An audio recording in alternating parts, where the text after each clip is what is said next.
ഇപ്പോൾ പല ആൾക്കാരും ഡൗട്ട് എന്ന് പറഞ്ഞാൽ ഹിക്വിഷൻ്റെ NVR കൊണ്ടുവന്നിട്ട് TP ലിങ്ക് വെക്കാൻ പറ്റുമോ, TP ലിങ്കിൻ്റെ NVRൽ CP+ സപ്പോർട്ട് ചെയ്യുമോ, CP+ൻ്റെ NVRനകത്ത് ഹിക്വിഷൻ്റെ ഡ്യുവൽ ലെൻസ് ക്യാമറ വെക്കാൻ പറ്റുമോ, പനോരമിക് ക്യാമറ വെക്കാൻ പറ്റുമോ എന്നൊക്കെയാണ്. അപ്പോൾ എന്തായാലും ഇന്ന് എല്ലാവരുടെയും ഡൗട്ട് നമ്മളിവിടെ ക്ലിയർ ചെയ്യാൻ വേണ്ടി പോവുകയാണ്. നിങ്ങളൊരൊറ്റ കാര്യം മാത്രം നോക്കിയാൽ മതി. നിങ്ങളൊന്നും വേറെ നോക്കേണ്ട ആവശ്യമില്ല. നിങ്ങൾക്ക് ഏത് ക്യാമറയാണോ വെക്കാനുള്ളത് ആ ക്യാമറയുടെ ഡാറ്റ ഷീറ്റിംഗ് എടുക്കുക. അതിനകത്ത് ONVIF open network video interface എന്നുള്ളൊരു പ്രോട്ടോക്കോൾ ഉണ്ടോ എന്ന് നോക്കുക. ആ പ്രോട്ടോക്കോളിൻ്റെ അടിയിലായിട്ട് അവർ ONVIF ഉണ്ടെന്ന് എഴുതിയിട്ട് അതിൻ്റെ അടിയിൽ അവർ പ്രൊഫൈൽ S, പ്രൊഫൈൽ G ഇങ്ങനെയൊക്കെ എഴുതിയിട്ടുണ്ടാവും. പ്രൊഫൈൽ S എന്ന് പറഞ്ഞു കഴിഞ്ഞാൽ വേറെ ഒന്നുമില്ല, നമുക്ക് ഈ ഒരു റിയൽ ടൈം സ്ട്രീം ചെയ്യാനും അങ്ങനെയുള്ള കാര്യങ്ങളൊക്കെ നടക്കും, ബേസിക് ആയിട്ട് സപ്പോർട്ട് ചെയ്യുന്നുള്ളതാണ് പ്രൊഫൈൽ S. പ്രൊഫൈൽ G എന്ന് പറഞ്ഞു കഴിഞ്ഞാൽ കുറച്ചും കൂടെ അഡ്വാൻസ്ഡ് ആയിട്ടുള്ള കാര്യങ്ങളാണ്, അതായത് വീഡിയോ റെക്കോർഡാകും, പ്ലേ ബാക്ക് എടുക്കാൻ പറ്റും, ഇങ്ങനെയൊക്കെയാണ്. ഇനി പ്രൊഫൈൽ T ഉണ്ട്, പ്രൊഫൈൽ വേറെയൊക്കെ വരുന്നുണ്ട് കേട്ടോ, Q, C അങ്ങനെ കുറേ പ്രൊഫൈൽസ് വരുന്നുണ്ട്.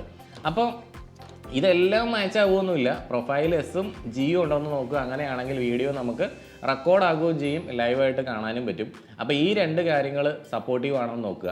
പിന്നെ വേറൊരു കാര്യം എന്ന് പറഞ്ഞു കഴിഞ്ഞാൽ, നിങ്ങൾ ഈ ONVIF സപ്പോർട്ട് ചെയ്യുമെന്ന് പറഞ്ഞുകൊണ്ട് നിങ്ങൾ റിയലായിട്ട് വെച്ച് നോക്കാതെ ഒരിക്കലും ഇതിനകത്ത് കസ്റ്റമറോട് കമ്മിറ്റ് ചെയ്യരുത്. അതിനകത്ത് PTSD ഫങ്ഷൻസ് പലപ്പോഴും ഞാൻ വെച്ച് നോക്കിയിട്ടുണ്ട്, PTSD ഫങ്ഷൻസ് വർക്ക് ആകുന്നില്ല. അതുപോലെ ചില ക്യാമറകളിൽ ഓഡിയോ സപ്പോർട്ട് ആകുന്നില്ല. പിന്നെ ചില ക്യാമറകളിലുള്ള സ്പെഷ്യൽ AI ഫീച്ചേഴ്സ്, പിന്നെ ചില ക്യാമറകളെന്ന് പറയേണ്ട, ഒരു കാരണവശാലും AI ഫീച്ചേഴ്സ്, ഇപ്പോൾ ഹിക്വിഷൻ്റെ ക്യാമറയിൽ അതൊരു അക്യൂസൻസ് ക്യാമറയാണെന്നുണ്ടെങ്കിൽ അതെടുത്തിട്ട് CP+ൻ്റെ NVR കൊണ്ടുവച്ച് കഴിഞ്ഞാൽ AI ഫീച്ചർ കിട്ടത്തില്ല. അതുപോലെ തന്നെ നിങ്ങൾ വേറെ T&Dയോ അല്ലെങ്കിൽ TP ലിങ്കിൻ്റെ ഒക്കെ ക്യാമറ എടുത്തിട്ട് ഇവിടെ കൊണ്ടുവച്ച് കഴിഞ്ഞാൽ AI ക്യാമറകളാണെങ്കിലും അത് മൾട്ടി ബ്രാൻഡിലേക്ക് പോകുന്ന സമയത്ത് ആ AI ഫീച്ചേഴ്സ് കിട്ടുന്നതായിട്ട് കണ്ടിട്ടില്ല. But there are some basic motion detections, അതായത് ഒരു ഈച്ച പറഞ്ഞാലും നമുക്ക് അലേർട്ട് വരുന്ന ആ ഒരു സെറ്റപ്പ് ഉണ്ടല്ലോ, അതൊക്കെ ചിലപ്പോൾ കിട്ടിയെന്ന് വരും. പക്ഷേ അല്ലാതെ special features of a camera will not compatible with other brand NVR. അതുപോലെ തന്നെ മറ്റൊരു കാര്യം കൂടെ പറഞ്ഞുതരാം. നിങ്ങൾ ഈസ്വിസ് ക്യാമറ എടുത്തിട്ട് ഹിക്വിഷൻ്റെ NVRലോ ഇനി ഇമൂൻ്റെ ക്യാമറ എടുത്തിട്ട് ദഹുവയുടെ NVRലോ ഹിക്വിഷൻ്റെ NVRലോ ഏത് ഇങ്ങനെ വേണമെങ്കിലും വെച്ചോ.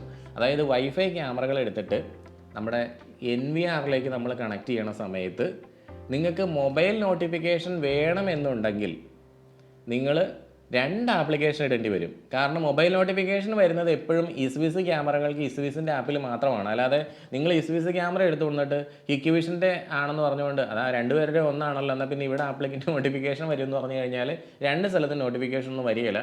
ആ ഹിക്വിഷൻ്റെ ആപ്ലിക്കേഷൻ ആയിട്ടുള്ള ഹിക് കണക്റ്റിൽ അത് ജസ്റ്റ് റെക്കോർഡിങ് മാത്രമേ നടക്കുകയുള്ളൂ. ക്യാമറയൊക്കെ നിങ്ങൾക്ക് കാണാൻ പറ്റും, പ്ലേ ബാക്ക് എടുക്കാൻ പറ്റും, പക്ഷേ മൊബൈൽ നോട്ടിഫിക്കേഷൻ വരില്ല. അപ്പോൾ മൾട്ടി ബ്രാൻഡ് ക്യാമറ വയ്ക്കുന്നതിന് ഒരു കുഴപ്പമില്ല. നിങ്ങൾക്ക് വൈഫൈ ക്യാമറ എടുത്തിട്ട് NVR വയ്ക്കുകയോ വയേർഡ് ക്യാമറ എടുത്തിട്ട് അതർ ബ്രാൻഡ് NVR വയ്ക്കുകയോ ഒക്കെ ചെയ്യാൻ ഒരു കുഴപ്പമില്ല. പിന്നെ ഞാൻ കണ്ടേക്കുന്ന ഒരു കാര്യം എന്ന് പറഞ്ഞാൽ കളറിൻ്റെ ചെറിയൊരു വ്യത്യാസം എനിക്ക് തോന്നുന്നുണ്ടായിരുന്നു. ചില ബ്രാൻഡ് ക്യാമറകൾ ചില NVRലേക്ക് വയ്ക്കുമ്പോൾ കളർ അത്രത്തോളം അങ്ങോട്ടൊരു സുഖമുള്ളതായിട്ട് തോന്നുന്നില്ല. കളറല്ലേ, അത് നമുക്ക് എന്തെങ്കിലും അഡ്ജസ്റ്റ്മെൻ്റ് ഒക്കെ ചെയ്ത് വെക്കാമെന്ന് ഓർക്കാം. പിന്നെ അനലോഗ് ക്യാമറയാണ് എടുത്ത് വയ്ക്കുന്നതെങ്കിൽ പെട്ടത് തന്നെ. അനലോഗ് ക്യാമറ എടുത്ത് വെച്ച് കഴിഞ്ഞാൽ മറ്റേ OSD മെനു കാര്യങ്ങളൊന്നും കിട്ടിയല്ലോ കേട്ടോ. അതുകൊണ്ട് അത് എടുത്ത് വെക്കാതിരിക്കണം നല്ലത്. IP ക്യാമറയാണെന്നുണ്ടെങ്കിൽ പിന്നെ നമുക്ക് ബ്രൗസറിൽ കൂടെ ലോഗിൻ ചെയ്തിട്ട് എന്തായാലും സെറ്റിങ്സ് കാര്യങ്ങളൊക്കെ മാറ്റാമല്ലോ. ഇപ്പോൾ നിങ്ങൾ എന്നെപ്പറ്റി പറയുന്നത് ഇങ്ങനെയായിരിക്കും, അവൻ അനലോഗ് ക്യാമറയെ ഇഷ്ടപ്പെടാത്തവനാണ്, അതുകൊണ്ടാണ് അവന് അനലോഗിനെ കുറ്റം പറയുന്നതെന്ന്. എന്തായാലും എനിക്ക് അനലോഗ് ക്യാമറ ഇഷ്ടമല്ല കേട്ടോ. നിങ്ങൾക്ക് ഇഷ്ടമുള്ളവരുണ്ടെന്നുണ്ടെങ്കിൽ ഒന്ന് കമൻറ്റ് ചെയ്യൂ, എന്താണ് അതിൻ്റെ അഡ്വാൻറ്റേജ് എന്ന്. എന്തായാലും ഒരു അഡ്വാൻറ്റേജ് മാത്രമേ ഉള്ളൂ, അനലോഗ് ക്യാമറയ്ക്ക് പ്രൈസ് കുറവാണെന്ന്. പിന്നെ ഇപ്പോൾ വേറൊരു ഗുഡ് ന്യൂസ് എന്ന് പറഞ്ഞു കഴിഞ്ഞാൽ, നമുക്കിപ്പോൾ കുറേ ക്യാമറകൾക്ക് ഇപ്പോൾ STQC കിട്ടിക്കഴിഞ്ഞു. CP+, അതുപോലെ മെട്രിക്സ്, പിന്നെ സ്പർശ്, പിന്നെ പ്രാമ, ഇങ്ങനെ 4 കമ്പനികൾക്ക് ഇപ്പോൾ കിട്ടിയിട്ടുണ്ട്. അതേപോലെ തന്നെ അടുത്ത മാസത്തോടു കൂടി ഹണിവെല്ലിന് വരും.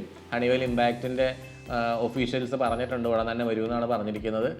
പിന്നെ CP+ൻ്റെ ഒക്കെ പ്രൊജക്റ്റ് സീരീസ് ക്യാമറകൾ ഇപ്പോൾ ഉടൻ തന്നെ വരും. വന്നതൊക്കെ കുറച്ച് പേർക്ക് കിട്ടിയിട്ടുണ്ട്, പക്ഷേ എല്ലാവർക്കും ഒന്നും കിട്ടാനായിട്ടില്ല. ആ ഫുൾ ഫ്ലെഡ്ജ്ഡ് പ്രൊഡക്ഷനിലേക്ക് അവർ എത്തുന്നേ ഉള്ളൂ. അപ്പോൾ എന്തായാലും ഒരു 2-3 മാസത്തിനുള്ളിൽ ഈ കാര്യങ്ങളെല്ലാം, ഈ പ്രതിസന്ധിയൊക്കെ സോൾവ് ആകും ഗൈസ്. ഓക്കെ, അപ്പോൾ എല്ലാവർക്കും നല്ലൊരു ദിവസം ആശംസിക്കുന്നു.